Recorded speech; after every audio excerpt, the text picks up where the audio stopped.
Hola, ¿qué tal? Bienvenidos. Hoy vamos a conversar sobre dos temas específicos. El primero de ellos guarda relación con los avances que están teniendo las discusiones sobre la reforma al sistema de educación superior.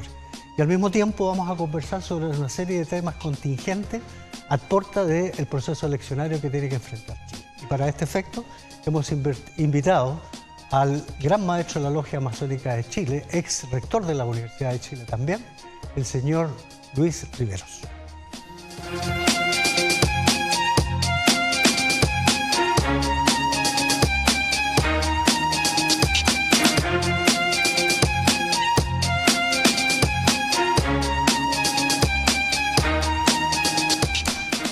Ok, Luis, bienvenido nuevamente a esta casa de estudio. Ya tú eres habitual a nuestro programa. No, muchas gracias por recibirme una vez más acá.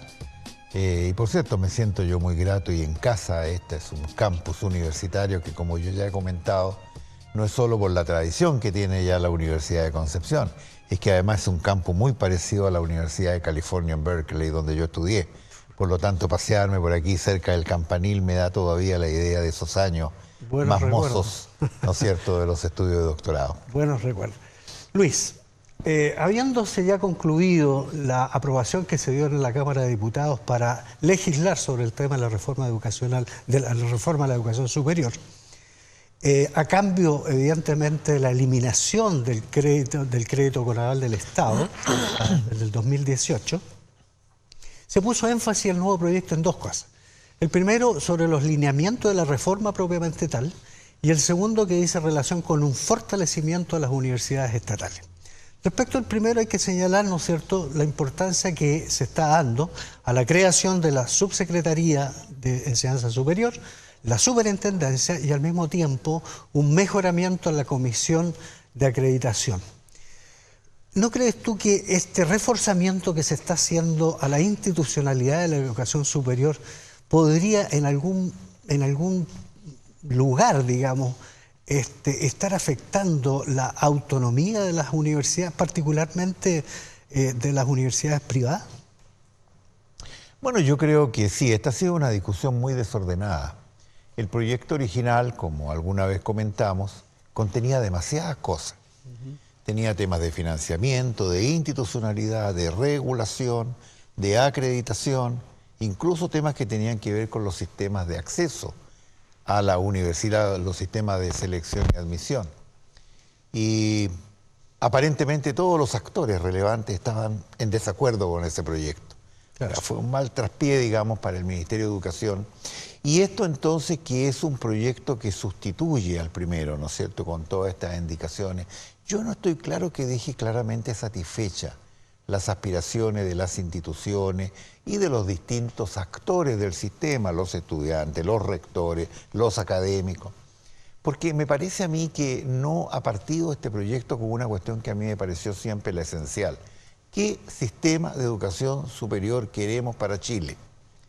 Pensando en el Chile de 20 años más, ¿qué sistema es el que yo quiero dibujar para el país, ¿no es cierto? ¿Y el nuevo proyecto, el anterior, no contempla ese tipo de alcances? No está en el trasfondo, en mi opinión, ¿no es cierto? Porque, claro, aquí se crea una subsecretaría, se crea una superintendencia, tienen más o menos acotadas, ¿no es cierto?, sus funciones, pero no está claro, aparte de crear dos nuevas institucionalidades al interior del Ministerio de Educación, que, claro, también elimina aparentemente, ¿no es cierto?, la Dirección de Educación Superior, claro, y pasa a tener una categoría un poco mayor. Pero aparte de eso, la pregunta al final del día es ¿para qué? Además, asociado a lo que tú estás planteando, una de las grandes críticas que se está formulando específicamente guarda relación con el financiamiento. Y cuando el financiamiento se está asociando, por otro lado, a la gratuidad, dejando prácticamente de lado la cosa que es más importante, el financiamiento basal para las universidades. ¿No crees tú que esta, a lo mejor, despreocupación, entre comillas, está generando cierto grado de discriminación respecto a las universidades privadas y particularmente las del G9 dentro del CRUSH? Bueno, yo creo que sí, desgraciadamente, ¿no es cierto?, se ha creado esa escisión en el Consejo de Rectores. Yo debo decirlo muy lamentablemente, porque, claro, todas estas políticas no han acentuado la idea de fortalecer la institucionalidad de las universidades en general, particularmente de las universidades tradicionales, privadas y estatales. Y por lo tanto, claro, se dice también vamos a tener un proyecto de ley para las universidades estatales. A mí me parece muy bien eso porque va a permitir ordenar ese, que es un sector muy importante, donde hay, ¿no es cierto?, un número de universidades que tampoco interactúan, colaboran, se construyen como un sistema. Entonces, de esperar que un proyecto de ley efectivamente haga de las universidades estatales una red, como lo es en algunos países, en California, por ejemplo, Estados Unidos, las universidades de California son distintas todas ellas, pero están constituidas en una red y que por lo tanto, ¿no es cierto?, permite dimensionar y ajustar mejor las políticas del Estado. Pero para el caso, por ejemplo, de las universidades privadas, ¿ocurre lo mismo? Yo creo que ocurre lo mismo. Ahora, las universidades privadas tienen todo el derecho de decir, mire, yo no voy a hacer esto con esta otra universidad. Yo quiero interactuar con esta o esta otra fuera del país. Eso está dentro de una cosa que a mí me parece que es muy importante, que es preservar la autonomía académica.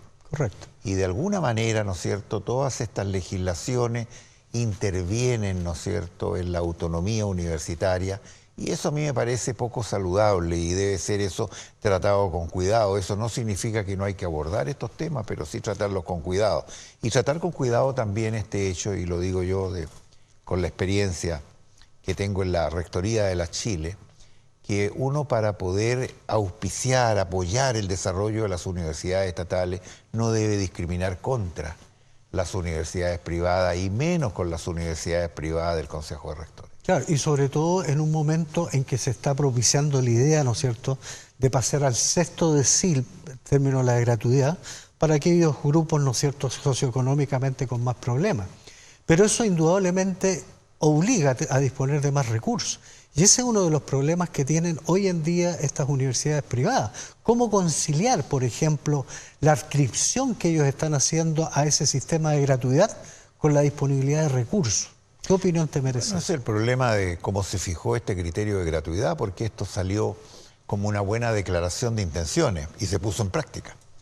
Y claro, eso significa hoy día, ¿no es cierto?, un déficit del sistema de alrededor de 25.000 millones, que es la diferencia entre lo que aporta el Estado por cada estudiante y aquello que efectivamente constituye el arancel de la universidad, que está centrada en sus costos. Y las estimaciones son que, como está la gratuidad, ¿no es cierto?, sin aumentar la cobertura, como está la gratuidad, va a llegar aproximadamente unos 60.000 millones de aquí a 4 años. Entonces, evidentemente es un problema. O sea, yo lo definí eso como un Transantiago, porque el Transantiago también partió con muy buenas intenciones, tener un sistema integrado, y había grandes elucubraciones, cómo iba a ser esto, ¿no es cierto?, que iba a causar una revolución muy positiva, que no ha sido en el tránsito en Santiago, pero que ha significado un forado financiero gigantesco, claro, ¿no es cierto?, que además ha estado adicionado con esto de la evasión.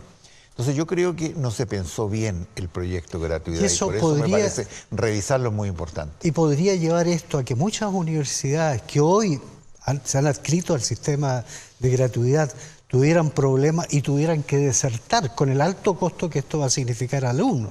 Segundo, esto puede significar también que de alguna manera estas universidades tengan que concentrarse exclusivamente en lo que es la docencia, dejando de lado la investigación, la mejora en la calidad académica, etcétera. ¿No crees tú que también hay algo de eso? Pero por supuesto que hay algo de eso, porque en definitiva uno puede tener mayor cobertura de esta gratuidad, pero si el precio de eso tiene que ver con una caída en la calidad, evidentemente como país tenemos que pensar bien, ¿no es cierto?, cómo estamos haciendo esto.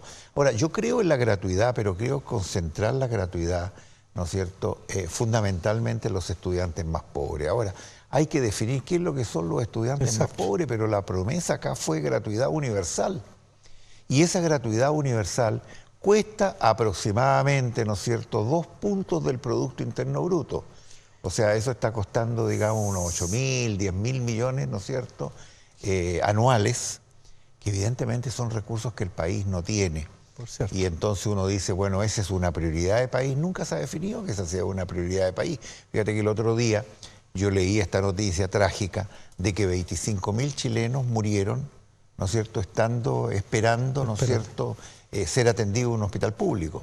Exacto. Entonces, claro, dice que faltan recursos. ¿No será también eso una prioridad? ¿O no será una prioridad también atender las pensiones más bajas? O sea, este es un país que tiene muchas prioridades. Por cierto. Pero creo que, como muy bien lo han planteado algunas autoridades de gobierno, se han establecido prioridades sobre la base del grito de la calle. Y los estudiantes gritan más. Claro. Los enfermos terminales no gritan mucho, Claro. ¿no? Y por lo tanto, ¿no es cierto?, se establecen prioridades que tienen un alto contenido político. Antes de ir a la pausa, quiero dejarte puesta la siguiente pregunta. Se ha hablado, ¿no es cierto?, que ya definitivamente el CAE, que es el crédito con aval del Estado, va a terminar hacia fines del 2018. No obstante, se está planteando alternativamente un sistema crediticio con la administración estatal. Sobre ese tema vamos a conversar luego de ir a la pausa y volvemos en unos breves.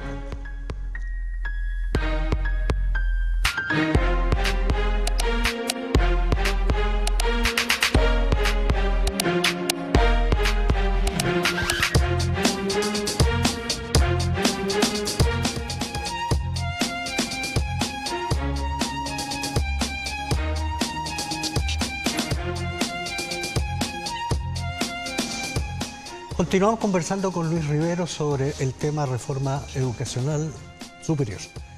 Luis, te había dicho que en este momento causa bastante preocupación el tema de la eliminación del crédito con aval del Estado. No obstante, alternativamente se está planteando definitivamente un sistema crediticio bajo la administración estatal, lo que ha causado grandes dudas, grandes preguntas y preocupación por parte de los alumnos y de los padres, Claro. ¿no? ¿Cuál es tu opinión respecto a eso? Bueno, yo creo en primer lugar que esto tiene una situación de origen. Yo creo que la idea de tener un sistema de crédito adicional o paralelo al crédito solidario, que fue causa de mucha protesta por sus limitaciones, ¿no es cierto?, en términos de monto. Cuando eso se diseñó, una de las propuestas que yo suscribí fue que este crédito no se le podía dar a la banca privada para que lo administrara como un crédito más, con todas las reglas que se le pusieron. Yo fui partidario de que el crédito fuese administrado por el Banco del Estado, porque en definitiva hay algo que hay que recuperar acá, que es un banco del Estado. El Banco del Estado no puede seguir siendo un banco más en la competencia en el sistema. El Banco del Estado tiene que tener líneas especiales para privilegiar políticas de Estado, y esta es una de ellas. Bueno, y tenía como misión también el fomento, acuérdate, Eso era, sector ¿no? agrícola. Eso era, para eso se creó el Banco del Estado, para eso tiene toda una historia. Y hoy día, claro, es un actor más en la banca. En mi opinión, digamos, eso desfigura un poquito, ¿no es cierto?, el rol del Estado en ámbito económico general. Pero esto en particular, entonces, digamos, respecto a eso, yo creo de que hay que revisar este tema. Y yo no creo que haya que crear una nueva oficina del Estado para administrar crédito. O sea, me parece que el Estado administrando cosas generalmente no lo hace muy bien, especialmente estos temas financieros. Entonces yo haría un crédito que estuviese, desde el punto de vista, ¿no es cierto?, de su diseño técnico, administrado por la Corfo, y en la parte financiera por el Banco del Estado, y que esta sea el gran consorcio que otorgue, digamos, sí, pero yo creo que el problema de financiamiento. fondo va mucho más allá. Porque la pregunta que aquí cabe y todo el mundo se formula es ¿quién va a financiar y cómo se va a financiar esto? ¿Por qué te hago esta consulta? Porque ocurre que el actual sistema de crédito solidario está arrastrando una deuda de 530.000 millones de pesos. Y la pregunta es ¿quién se ha hecho cargo de eso? Nadie. Lo ha denunciado, lo ha manifestado en varias oportunidades Nadie, el Consejo de Rectores, pero nadie se hace cargo de eso. Nadie. Entonces, no existe claridad respecto, 1, del financiamiento, 2, del alcance, 3, del costo que le va a representar también al alumnado. Y yo creo que ese es el tema de fondo, ¿no? A ver, es que aquí hay dos temas. Un tema es el crédito con aval del Estado, que este es un crédito que se le entregó al sistema bancario y que yo creo que eso hay que revisarlo y llevarlo al Banco del Estado para que sea la política de Estado la que oriente la entrega de ese crédito, que al final del día es un crédito, que por lo tanto, como todo crédito, un crédito hipotecario, un crédito de consumo, este es un crédito para estudiar, que tiene obviamente un valor muy importante para la nación, hay que pagarlo. El otro es ese stock, ¿no es cierto?, del crédito solidario, Que el arrastre se deuda. que es un arrastre de muchos años. Claro, y ahí hay otro tema, Luis, y el otro tema pasa también porque ya han surgido movimientos que que no están solamente planteando una mejora desde el punto de vista del tema crediticio, sino que básicamente van tras definitivamente de la condonación. No, por supuesto, yo he escuchado la declaración de la Confech, Correcto. que dice que hay que condonar todos los créditos y todas las deudas, ¿no? A mí no me parece, o sea, la peor manera, digamos, de partir, ¿no es cierto?, en una carrera profesional es pasándole el costo a los demás. Y además, que dado que se le entregó este fondo de crédito solidario en su administración a las propias universidades, en este minuto son las universidades las acreedoras de ese crédito solidario que nadie está pagando, porque todo el mundo tiene la expectativa de que en definitiva no se va a pagar. Exacto. En buen chileno, ¿no es cierto? Eso es lo que ocurre. Si no pagaste durante mucho tiempo y no pasó nada, no vas a pagar nunca y pagará molla. Entonces yo siento que esto, digamos, deteriora el sistema, Sí. Deteriora el sistema y deteriora algo que es muy importante para el sistema, que es su financiamiento, porque la mayoría de los chilenos piensan que la universidad es un lugar donde se hace clase. Claro. Y por lo tanto hay niños que se sientan y profesores que llegan y enseñan lo que saben, y eso es la universidad. Y todos sabemos, la universidad es bastante más que eso. Exacto. Ese profesor que hace clase tiene que investigar para que sea una universidad de verdad. Tiene que, por lo tanto, ¿no es cierto?, dedicarle tiempo y recursos. Pensemos en un profesor de bioquímica, es un profesor que tiene que hacer experimentos, tiene que tener un laboratorio, tiene que tener financiamiento para realizar todo eso que respalda su acción docente. Y eso como que pasa, ¿no es cierto?, a segundo plano. A segundo plano, incluso para muchas autoridades, digamos, y para muchos parlamentarios, como que eso es algo que se puede hacer o no se puede hacer. Y la verdad es que cuando se deja de hacer, en realidad dejamos de tener universidades. Luis, te quiero llevar a otro tema, Okay. ¿no? Específicamente en estos últimos años han venido produciéndose a nivel mundial el emergimiento de nacionalismos y populismos, que parten, ¿no es cierto?, en el mismo Estados Unidos, posteriormente en España con este famoso grupo Podemos, después en el mismo Estados Unidos, nuevamente con Trump, en Europa con Holanda, ahora en Francia, y que son transversales y que han comenzado a cautivar también de una u otra forma adeptos. La pregunta es, ¿a qué responde la presencia de estos movimientos? ¿Y en qué medida ya se está replicando esta misma situación en el caso de Chile? Bueno, yo creo, digamos, de que este tema en gran medida responde a las frustraciones que ha ido dejando la globalización. Y muchos países, Estados Unidos es el ejemplo, yo diría más destacado, privilegia más su propio proyecto.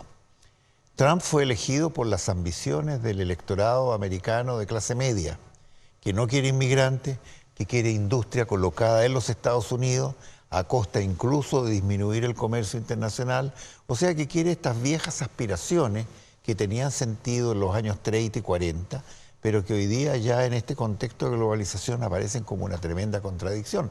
Pero eso también ha ido invadiendo otros terrenos, el terreno de las soluciones fáciles. Eso es lo que representa Le Pen en Francia, ¿no es cierto?, que afortunadamente, en mi opinión, ¿no es cierto?, hoy día está con una probabilidad de 23%, ¿no es cierto?, de ser elegida presidenta, y el mandato se le daría, digamos, a quien tiene una propuesta que no es tan restrictiva de ese punto de vista nacionalista y populista, soluciones fáciles. ¿Y eso no se estaría replicando también en Chile? Se ha ido replicando, yo veo muchas veces en estas discusiones políticas, que ya no son discusiones políticas, porque yo cuando pienso en discusiones políticas siempre se va a mi mente a los años 60, cuando habían políticos, y cuando las cosas se discutían en el Congreso. Y en el Congreso entonces, digamos, había, ¿no es cierto?, exposición de ideas. Hoy día eso pasó a segundo plano, ya nadie habla de exposición de ideas. Entonces hay frases, hay candidatos que se han especializado en hacer cuñas. Y por lo tanto dicen cosas como que el sistema de la AFP merece un total redimensionamiento. Fantástico. ¿Y cómo hacemos eso? No, eso ya no es parte de la cuña, ¿ah? Y eso tampoco va a ser parte de ningún programa. Se dicen cosas, y cosas que tienen un carácter populista peligroso, ¿no? Muchas de las cosas que hoy día estamos viviendo todavía son eslogans, ¿no es cierto?, y que han tenido para el país un alto costo desde el punto de vista de que poner al eslogan en funcionamiento ha tenido costo, ¿no es cierto? Claro, pero eso de algún modo también comienza a gatillar el comportamiento principalmente de la gente joven, que se comienza, ¿no es cierto?, a cautivar o ver cautivado de todo esto y comienza, digamos, a formar parte de esto. Y luego rápidamente comienzan también a mostrar buenos resultados las encuestas.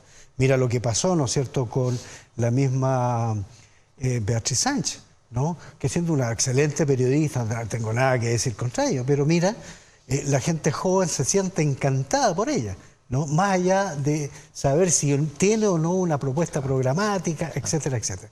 Pero una pregunta bien específica. ¿Tú crees que a raíz justamente de este populismo que se está viviendo hoy en Chile, no se estará produciendo un cambio en la correlación de fuerzas en el escenario político que está llevando paulatinamente a desplazar a políticos tradicionales?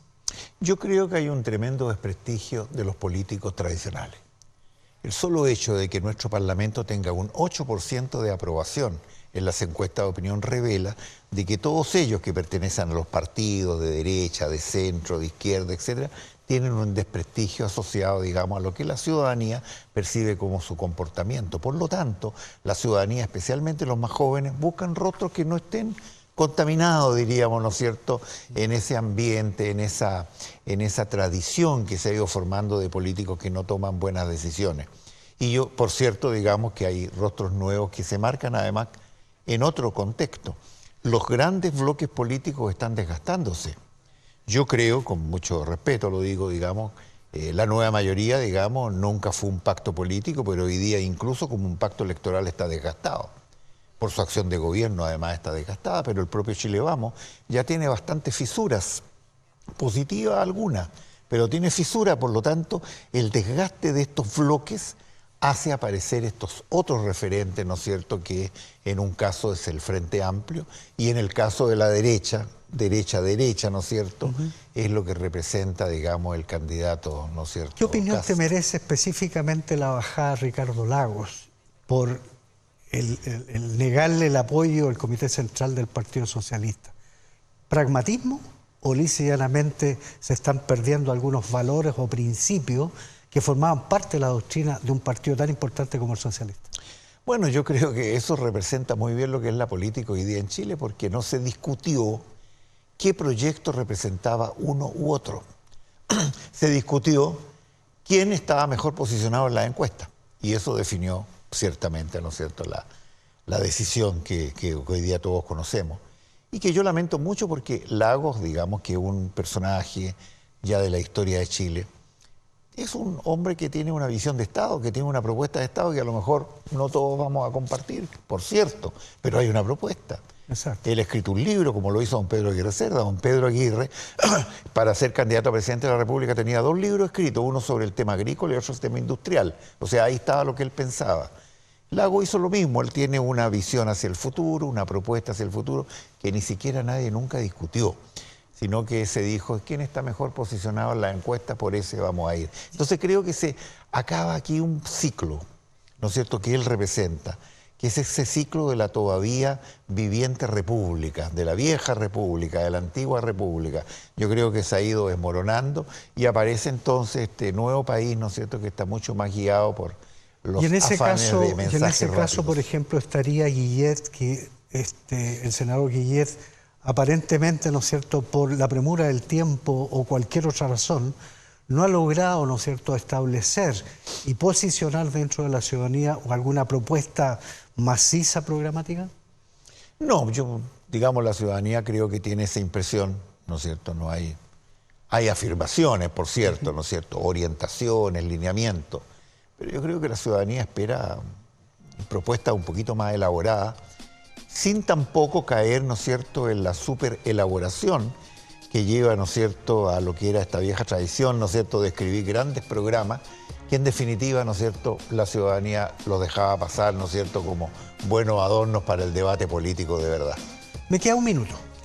¿Qué opinión te merece específicamente la reciente divergencia que se está produciendo entre la Fiscalía Nacional y por otro lado Contraloría respecto al marco de atribuciones que tiene el Servicio de Impuestos Internos, que puede llevar incluso definitivamente a que mucha gente que incurrió en falta grave con todas estas acciones ilícitas pueden quedar perfectamente en una impunidad? Estoy hablando de senadores, diputados, empresarios, etcétera, por el caso Pentas o Quimís Corpé. Bueno, a mí me parece extremadamente grave. Leía el otro día, digamos, de que a un conjunto de pequeños comerciantes, Impuesto Interno le aplicó toda la legalidad vigente, digamos, con las multas, por los retrasos, por el mal reflejo de sus actividades financieras, digamos, en las declaraciones que hicieron. Bueno, y a los otros, ¿por qué no? Entonces la ciudadanía piensa de que aquí hay evidentemente una especie de confabulación. Yo creo que Impuestos Internos no está cumpliendo con la misión que el país espera de ellos, ¿no es cierto?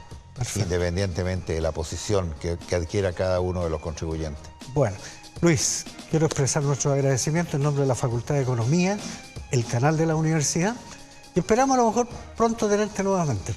Espero que sí. Y siempre mi cariño a la Facultad de Economía y Administración de esta universidad. Bueno, y a usted, señor, le dejamos extendida cordialmente la invitación para la próxima semana, cuando nuevamente estemos conversando sobre temas de actualidad.